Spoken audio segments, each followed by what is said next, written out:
Friends, मेरा नाम है जयवीर शाह और आज हम सोल्व करने वाले हैं 1 to 50 MCQ ऑफ FMHM। पहला क्वेश्चन है 1 litre of water occupies a volume of 1000 centimetre cube. 1 litre is equal to 10⁻³ metre cube and 1 metre is equal to 100 centimetre. Value of bulk modulus of a fluid is required to determine Mach number.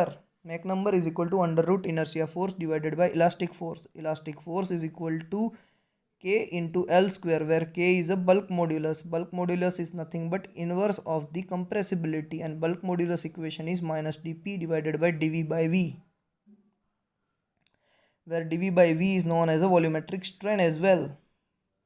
In a depressed nap के अंदर क्या होता है? The pressure below the nap is negative. Nap क्या होता है पहले ये बता देता हूँ। ये एक नोच है और यहाँ से पानी जा रहा है, तो ये पानी जो जा रहा है, जो कव में जा रहा है, उसको हम नैप बोलते हैं और इसको नोच बोलते हैं। तो ये पानी अगर जा रहा है और इसके नीचे अगर एटमॉस्फेरिक प्रेशर है तो इसको फ्री नैप बोला जाएगा, अगर प्रेशर नेगेटिव है तो इसको डिप्रेस्ड नैप बोला जाएगा। तो यहाँ पर आएगा the pressure below the nap is negative. Fourth है इन वन डायमेंशनल फ्लो। ये फ्लो स्ट्रेट लाइन में निकलता है, उससे कोई वन डायमेंशनल फ्लो बोलते हैं। The kinematic viscosity is mu by rho, the ratio of viscosity to the density of the water. Next करते हैं the diameter of the nozzle for the maximum transmission of power is given by. मैं आपको यहाँ पर hint देने वाला हूँ कि आपको अगर जब भी डार्सी फ्रिक्शन कोफिशिएंट दिया गया है तब आपको 1/4 की डिग्री देखनी है डायमीटर के लिए नोजल के। इसका इक्वेशन है HF is equal to 4FL/V² divided by 2GD, मगर आपको अभी दिखना है D इज इक्वल टू 1/4 की डिग्री देखनी है, तो ये आंसर आएगा। नेक्स्ट क्वेश्चन है the discharge over right angle notch is. मैंने राइट एंगल नॉच पे भी एक वीडियो बनाया है, आप डिस्क्रिप्शन में जाइए, मेरी प्लेलिस्ट में जाइए, वहाँ पर आपको राइट एंगल नॉच पे मिल जाएगा। मगर एक बात याद रखिए, जहाँ पर भी ट्रायंगुलर नॉच नहीं आती है, ट्रायंगुलर नॉच के लिए 5/2 है, बाकी राइट एंगल नॉच या वेयर के लिए 3/2 का ही आंसर आएगा। H⁻³ ढूंढिए और उसका आंसर मिल जाएगा आपको। राइट एंगल नॉच है ये, राइट एंगल यानी ट्राइंगल की बात चल रही है। राइट एंगल नॉच यानी ट्राइंगल की बात चल रही है, ट्राइंगल होता है राइट एंगल। तो 5/2 ढूंढना है, बाकी रेक्टेंगल के लिए 3/2 और बाकी सभी के लिए। राइट एंगल या ट्राइंगल नहीं लिखा हुआ है तो 3/2, राइट एंगल या ट्राइंगल लिखा हुआ है तो 5/2। तो यहाँ पर आंसर आएगा 5/2। A weir is said to be broad crested weir. Broad यानी बड़ा। If the width of the crest of the weir is more than, इसका आंसर आएगा more than half the height of the water above the weir crest, जिसको हम nappe भी बुलाते हैं। A vertical wall is subjected to a pressure due to one kind of liquid on one of its sides. The total pressure on the wall per unit length is ρgh² divided by 2, मगर यहाँ पर लिखा हुआ है WH²/2। W होता है specific weight. Error of 1% in measuring the head over the apex of the notch will produce an error of. Discharge और head के बीच में क्या डिफरेंस, क्या रिलेशनशिप है? Discharge is equal to area into velocity. Area का unit होता है, एरिया का इक्वेशन होता है π/4d², यानी एरिया d² के टर्म में चलता है और डायमीटर √h के टर्म में चलता है, यानी कि d² h के टर्म में चलेगा। आपको क्या करना है कि पहले तो Q निकाल लीजिए। Q होता है एरिया और वेलोसिटी। अब एरिया डायमीटर के स्क्वायर के प्रपोजनल में चलता है और diameter πdn divided by 60 √2gh पे चलता है, यानी d² चलेगा h पे और v is equal to √h है। तो h और √h यानी कितना हुआ? h⁻³ यानी कि h की अगर एक एरर आती है तो डिस्चार्ज की कितनी आएगी? 2.5। Simple. Next, the length AB of a pipe ABC in which the liquid is flowing has a diameter and is suddenly enlarged। ये suddenly enlarged के लिए है, तो इक्वेशन आएगा V1 - V2 whole square divided by 2G, kinetic head वाला। Coefficient of contraction is the ratio of area देखना है। Coefficient of contraction में क्या देखना है? एरिया। पहला जो है वो वेलोसिटी है, दूसरा जो है वो कोफिशिएंट ऑफ हेड की बात चल रही है, रेजिस्टेंस है, तीसरा जो है वो कोफिशिएंट ऑफ डिस्चार्ज है, तो लास्ट वाला क्या होगा? Coefficient of contraction. मैंने ऑलरेडी ओरिफिस के ऊपर एक वीडियो बना के रखी है, आप वो भी देख सकते हो। तो इसमें डी आंसर आएगा। Next, in a free nappe पे मैंने जैसे बताया ऐसे आपको, the pressure below the nappe is atmospheric. Next, the Reynolds number of the seep is fill in the blank to the velocity and length directly proportional. Rho vd by mu is the equation of the Reynolds number. When the tube of smaller diameter is dipped in water, the water rises in the tube due to viscosity of water. No, it is due to the capillary effect, due to the surface tension of the water. So false. Next, according to the continuity equation, a1 v1 is equal to a2 v2. Coefficient of resistance head की बात आएगी। Euler's equation in the differential form for the motion of liquid is given by dp divided by rho plus g dz plus v dv is equal to 0. आप Bernoulli's equation का derivation देख सकते हैं इसको answer देने के लिए। Next है, in order to measure the flow with a venturimeter it is installed in. Venturimeter का डेरिवेशन देख सकते हैं, कोई भी डायरेक्शन में इंस्टॉल कर सकते हो, कुछ फर्क नहीं पड़ता है। The discharge through a large rectangular orifice. अब बात आ रही है रेक्टेंगुलर की। मैंने आपको बोला था, एक शॉर्ट ट्रिक दी थी, रेक्टेंगुलर आया तो क्या ढूंढना है? 3/2। जब ट्राइंगुलर नहीं लिखा हुआ है तो क्या ढूंढना है? 3/2। रेक्टेंगुलर लिखा है तो 3/2, यहाँ पर आंसर आएगा 3/2। Next, the discharge over rectangular notch, वापस रेक्टेंगल आ रहा है तो 3/2। The discharge through a siphon spillway, siphon यानी सबसे simple spillway, area into velocity आएगा, वेलोसिटी होगी √2gh, तो यहाँ पर सिफोन स्पीलवे में √2gh ढूंढना है। The maximum discharge over a broad crested weir, वापस ब्रॉड क्रेस्टेड वेयर आई, तो रेक्टेंगुलर वाला ही कॉन्सेप्ट, तो 3/2 ढूंढना है, मगर 2 3/2 है, अभी 2 3/2 है, तो 1.71। CD कभी भी कम नहीं होगा, 1.71 के पास जाइए। Next, the venturimeter, the velocity of the liquid throat is higher than the inlet, क्योंकि liquid throat सेक्शन छोटा होता है, वेंचुरी का थ्रोट का सेक्शन छोटा होता है as compare to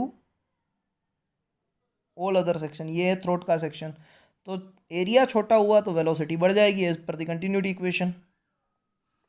loss of head due to friction in pipe of uniform diameter in which a viscous flow is taking place, तो इसमें हमें फ्रिक्शन मूडीज डायग्राम के ऊपर लिखा गया है ये क्वेश्चन, और मूडीज डायग्राम से आंसर आएगा 16/Rn। ये किसकी बात चल रही है? लेमिनार फ्लो की बात चल रही है, और रेनॉल्ड्स नंबर से हम किस तरीके से फ्रिक्शन कोफिशिएंट को फाइंड आउट कर सकते हैं, मूडीज फ्रिक्शन कोफिशिएंट को। Next, which of the following is an example of the laminar flow? Underground flow, flow past tiny bodies, flow of oil measuring instrument. सब भी छोटी जगह पर या जहाँ पर भी वेलोसिटी कम है वहाँ पर लेमिनार फ्लो एग्जिस्ट करते हैं। लेमिनार फ्लो यानी Reynolds number less than 2000, in between 2000 to 4000 transient flow, और greater than 4000 turbulent flow. The pressure less than atmospheric pressure is known as suction pressure भी बोला जाता है, वैक्यूम प्रेशर भी बोला जाता है, नेगेटिव प्रेशर भी बोला जाता है। ऑल ऑफ दिस आंसर आएगा। The total energy lines lies over the hydraulic gradient line by an amount equal to the total energy lines lies over the hydraulic gradient line। hydraulic gradient line से कितना ऊपर होता है? velocity head की तरह, sorry velocity head की तरह। Answer मैंने सही बोला था, ठीक गलत हो गया। यानी कि ये होता क्या है, ग्रेडियंट लाइन होती क्या है? यहाँ पर एक ज़मीन है, ज़मीन के ऊपर कहीं पर भी पाइप है, तो ये पाइप के ऊपर दो हेड रहते हैं, एक तो रहता है ये प्रेशर हेड, दूसरा रहता है ये वेलोसिटी हेड, यानी ये पाइप हो गया। अब यहाँ पर सेंटर लाइन से जो इतना डिस्टेंस हुआ वो एलिवेशन हेड जेड होगा, इसके ऊपर यहाँ से लेके यहाँ तक जो हाइट आई वो एच होगा, यानी प्रेशर हेड होगा, और फिर प्रेशर हेड के ऊपर यहाँ पर जितनी वेलोसिटी से फ्लो जा रहा है वो वेलोसिटी हेड होगा। तो ये तीनों लाइन, यहाँ पर इस लाइन को बोलेंगे हम टोटल एनर्जी लाइन, और ये हाइड्रोलिक ग्रेडियंट लाइन जहाँ पर प्रेशर आ रहा है, और ये काइनेटिक हेड की लाइन है V। तो काइनेटिक हेड ऐड कर दो प्रेशर हेड में, तो बन जाएगा total headline, total energy line. A structure whose width is into the blanket, the width of the channel is called flume. Flume में less than the maximum efficiency of transmission through a pipe is, transmission through pipe की efficiency होती है 66.66%, 2/3 बोला जाता है इसको। इसका भी बहुत इंटरेस्टिंग डेरिवेशन है, आपको मैं एक वीडियो बताऊंगा और आप सर्च भी कर सकते हैं, मिल जाएगा आपको ये डेरिवेशन। अगर आपको चाहिए तो मुझे कमेंट सेक्शन में लिखिए। नेक्स्ट है the coefficient of the viscosity may be determined by capillary tube, orifice, rotating cylinder method, सभी से हो सकता है।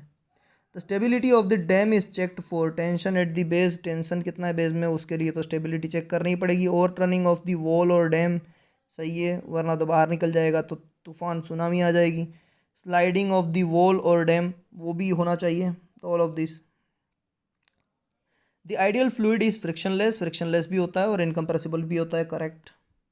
Manometer is use to measure, manometer काय के लिए यूज होता है?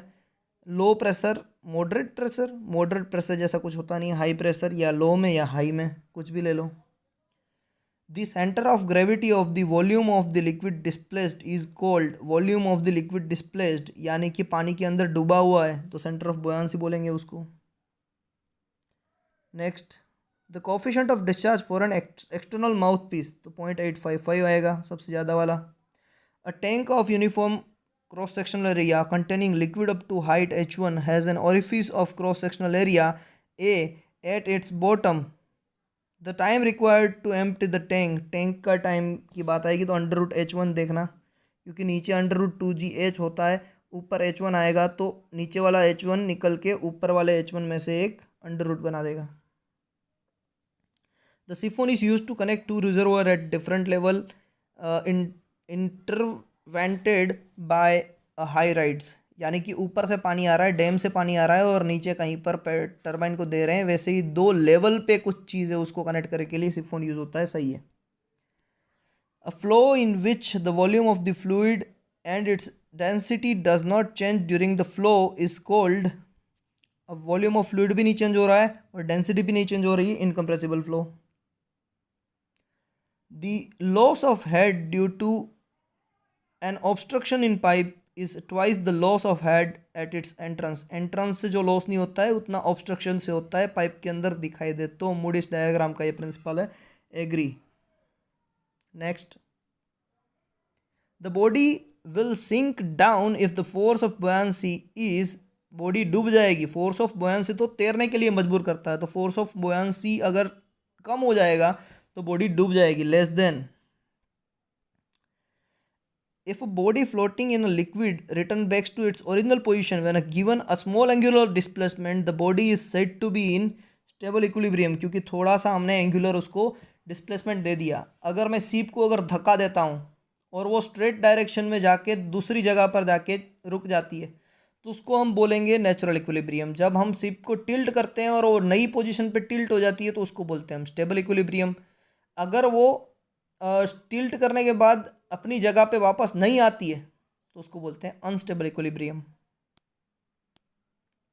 The pressure measured with the help of piezometer tube is in, कोई भी मैनोमीटर ले लो या पीजोमीटर ले लो, it is in terms of head of liquid. The power required to transmit through the pipe is HF दिया हुआ है तो rho G Q H minus HF, rho G यानी W, W यानी स्पेसिफिक वेट।